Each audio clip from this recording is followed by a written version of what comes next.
হইলো আমি যে কবরের মধ্যে মাইয়াতকে রাখছি, ওই রাখার সময় হয়তো আমার কারণটা কবরে পড়ে গেছে। আল্লাহ আমাদের কবরটাকে জান্নাতের বাগিচা বানিয়ে দেন। মহল্লা আইসা মুরব্বীদেরকে বললো, ভাই আমার একটা কাগজ না হলে নয়, হয়তো বা কবরে পড়ে গেছে, আপনারা যদি অনুমতি দেন, যদি আপনারা অনুমতি দেন তাহলে আমি কবরটা মাটিগুলি সরাইয়া দেখি না আমার কাগজটা পাওয়া যায় কিনা। আল্লাহু আকবার, আল্লাহু আকবার, আল্লাহু আকবার কবীরা, সুবহানাল্লাহি বুকরাতান ওয়া আসীলা। যখন কবরের মাটি সরানো শুরু হয়েছে, শুরু হওয়ার সাথে সাথে গারান বাইরে আরম্ভ হয়েছে। আল্লাহ গারান বাড়াইতেছে, আর এমন গারান পাশে যারা ছিল তারা পেরেশান হয়ে গেছে, কেউ বেহশমত হয়ে গেছে। আর দেখতেছে ওনার ওই কাগজটা ওই কবরে যে গারান এবং ফুল, ওই ফুলের উপরে কাগজটা পড়ে আছে।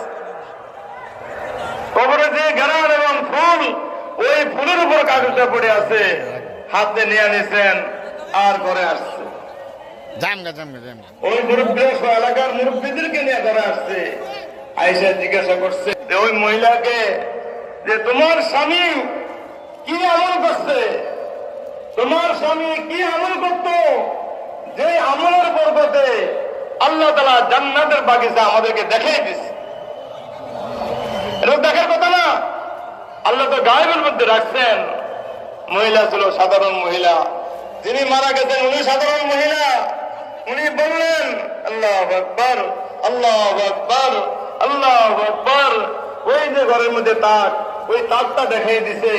এই ঘরের মধ্যে তাকের মধ্যে কোরআন শরীফ। আমার স্বামী তাহাজ্জুদ পড়তো। কি পড়তো? তাহাজ্জুদ পড়তো। তাহাজ্জুদ পড়ে মসজিদে যাইতো, লোকদেরকে দাওয়াত দিত, নামাজ পড়ে ঘরে আসতো। ঘরে আসে এই তাকের থেকে কোরআন শরীফকে নামাইতো। উনি কোরআন শরীফ পড়া জানতেন না, বাকি কোরআনকে মহব্বত করতেন, কোরআনকে মহব্বত করতেন।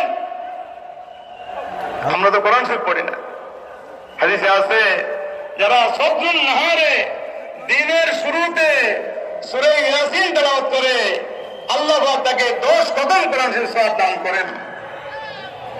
কতদিন নাই, কতদিন আল্লাহ আমাদেরকে তৌফিক দান করুন।